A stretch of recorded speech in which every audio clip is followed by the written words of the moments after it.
Hi guys, welcome back to our channel. Pag-uusapan naman natin muli si Daniel Padilla.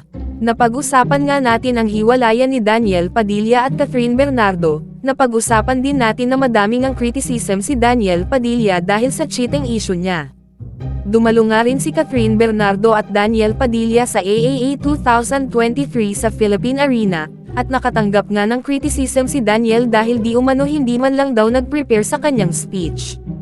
Ang sabi pa ng iba ay nakaka-offend daw umano ang pagtawa niya after magsabi ng anyayong, parang daw kasi niyang iniinsulto ang mga Korean sa kanyang pagtawa. Hindi nga matigil ang criticisms kay Daniel simula nung naghiwalay sila ni Catherine. May iba pang fans na nag-upload ng mga videos kung paano niya itrato si Catherine noon. Tinawag pa siyang insecure dahil may lumitaw na video na ayaw daw niya magpalamang kay Catherine. Siyempre masaya ka, si box office queen. Hindi ba ako box office? Mas office king ka.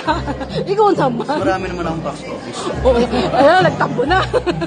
Kasi, Ikaw talaga.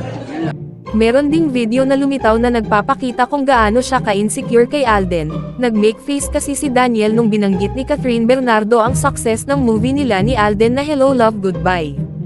Kasama ko dito si Mr. Alden Richards, my Entrata of course. Kung maaalala din natin na dati ay nag-text pa si Alden kay Daniel bilang respeto at para magpaalam sa gagawin ng movie, ngunit di naman daw umano nag-reply si Daniel. Bumisita pa daw ito si Daniel sa set ng Hello Love Goodbye at binati niya lahat ng tao pero nilampasan niya daw umano si Alden. Kaya madami tuloy nagsasabi na insecure ito kay Alden at walang respeto daw umano. So ano say ninyo dito guys? Comment your thoughts below and don't forget to subscribe to our channel.